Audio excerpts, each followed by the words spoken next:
Thank you. Let me just pick up from where Megan left off with regard to ExxonMobil or any of these corporations. Before we get into a discussion of Citizens United versus the FEC, which is the case that hopefully we'll discuss tonight, I'm a philosopher by training, so I have to start with some definitions so that we know exactly what we are talking about. There are three things here that we have to talk about in terms of looking at the issue of the title of this panel is Are Corporations Good Citizens? Each of those terms in that title has to be carefully understood before we get into any discussion about that. As Megan just pointed out, it is true that constitutionally corporations are, in some sense, persons. So when we talk about what it means to be a person, we have to be very careful, partly not to let our emotions get the better of us. We are living in a democracy, and democracy is a very messy form of government. And we all know that. It is messy, and it's very hard work to make democracy work.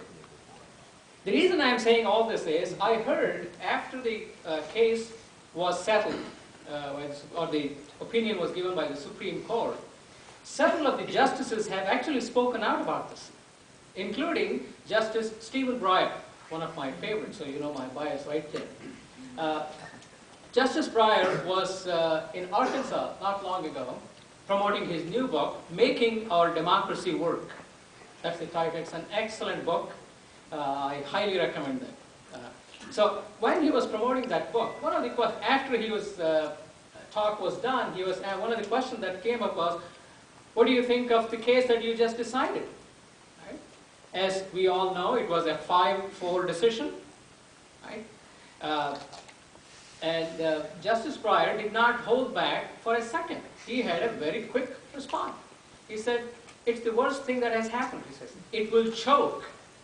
That's his word. It will choke the process because, as Megan just mentioned, if ExxonMobil has $80 billion, all of us combined in this room, plus the entire university, I don't think, yes, sir.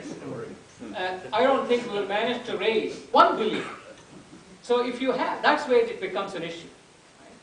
So we have to be careful about what do we mean by a corporation and a person. So that's the first thing. The whole idea of defining a corporation as a person is a legal matter. It is a political matter.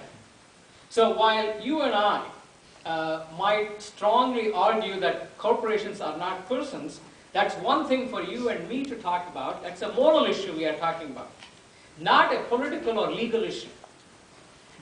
I am not here trying to tell you, therefore, we should not discuss this. My point is, when we discuss these things, I hope we have our information right. And as I said earlier, so that our emotions don't get the better of us.